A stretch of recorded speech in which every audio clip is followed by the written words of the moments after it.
Chapter 8. Treasure. Flute woke up and trilled so loudly that he startled the king and queen and Elmer and the dragon wide awake. The other canaries had been up for an hour and were crowding around to see what was happening under the tree. Everybody peered into the big hole and gasped, "A real treasure chest with a ring in the top! But how will we ever get it out?" The king looked at Elmer, and Elmer looked at the dragon. "Dragon, do you think you could put your tail through the ring and pull up the chest?" "I'll try," said the dragon, puffing up with importance as the swarms of canaries moved aside for him. He backed up to the hole, stuck his tail down, and threw the ring, and pulled. Nothing happened. "Couldn't you pull harder?" suggested the king.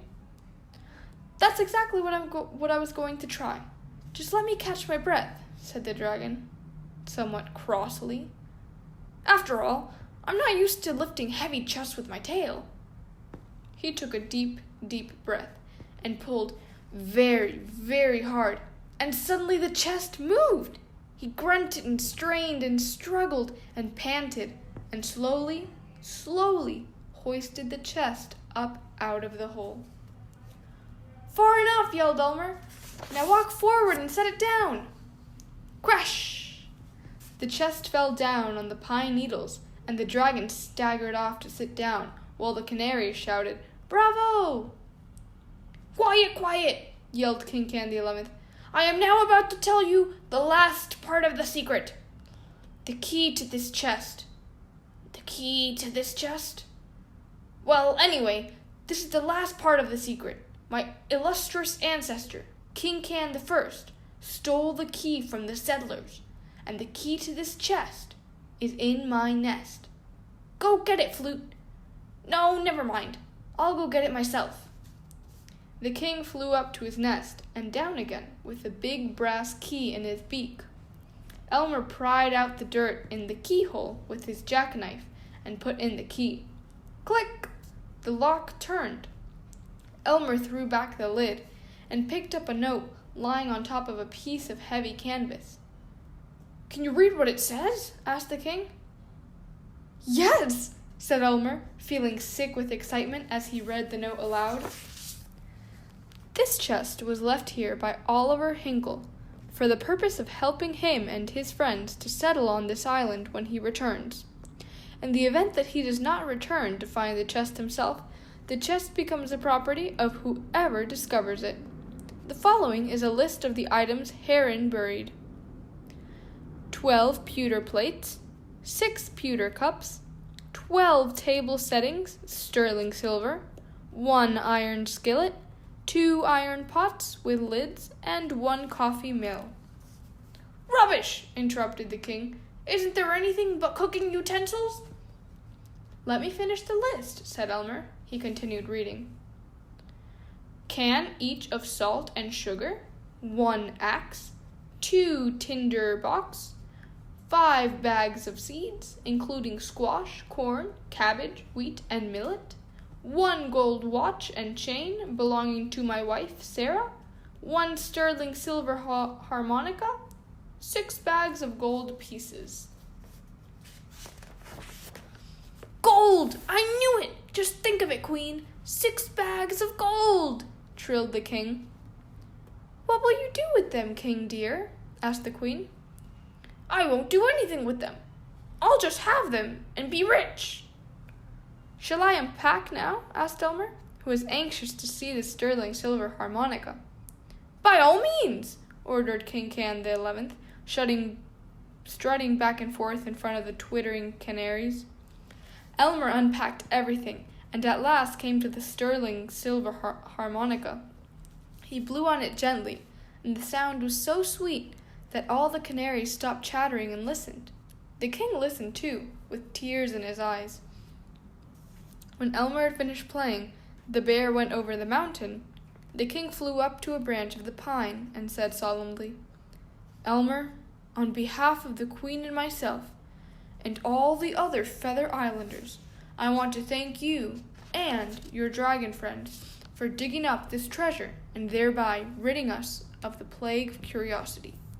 I now present you with that silver harmonica, which you play so beautifully, and 3 of the 6 bags of gold. And to this brave dragon I present the gold watch and chain.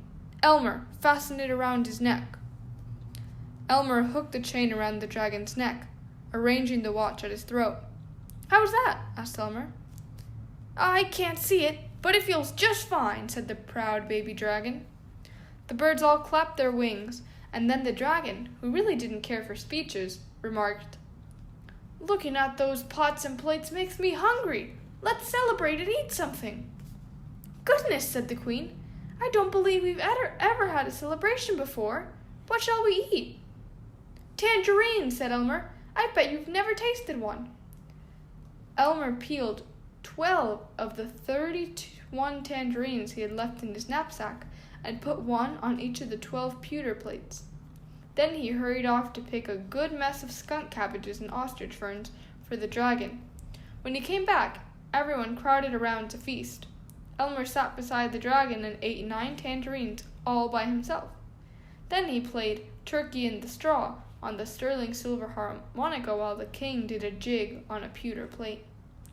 Soon everybody joined in the dancing, and they danced themselves to sleep, all over the pine needles under the great tall tree.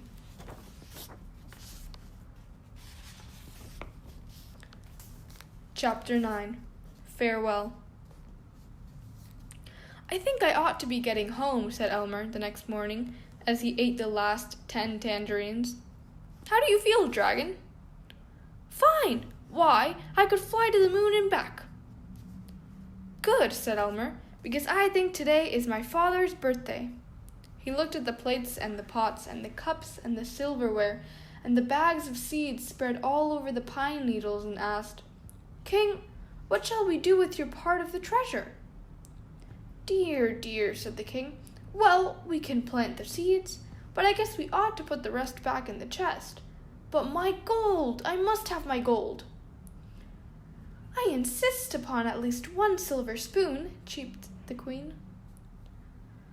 "Then I'll save out the seeds and a spoon. And 3 pieces of gold," suggested Elmer, who was anxious to be off. "Better make it 5 pieces of gold," said the king. "I really ought to give 1 to Flute." Elmer packed the chest and gave the key back to the king. "Shall we bury it again?" he asked. "I suppose so," said the king, with tears in his eyes. "I hate to think of it way down there, but at least it will be safe from robbers. But never mind about putting it back in the dirt. We can do that ourselves." So the dragon carefully lowered the chest into the hole while Elmer put away his shovel. Then Elmer packed his knapsack with the 3 bags of gold and the sterling silver harmonica, carefully wrapping the harmonica in the burlap bag left over from the rescue. "Goodbye, everybody, and thanks for a wonderful visit," he shouted to all the canaries. "You can count on me. I'll never tell your secret to a soul." "Goodbye, Elmer, and thanks again," said the king, who was already busy giving orders to the other canaries about filling up the hole. Flute rode on Elmer's shoulders as he and the dragon walked back to the cliff. "Goodbye, Elmer. Please give my best to your mother. She really was awfully good to me, you know." "I will, Flute, and goodbye," said Elmer, wondering if he didn't have some little thing to give to Flute. He looked once more in his knapsack and found that he still had 3 sticks of chewing gum and half a package of rubber bands. "I don't suppose you'd like to have these?" he asked. "I'd love them," said Flute. "I'll keep them with my gold piece, and I'll be even richer than the king because I'll keep my treasure where I can see it every day." Flute told Elmer and the dragon the best way to fly to Nevergreen City, and then Elmer hopped aboard, waving farewell to Flute and Feather Island.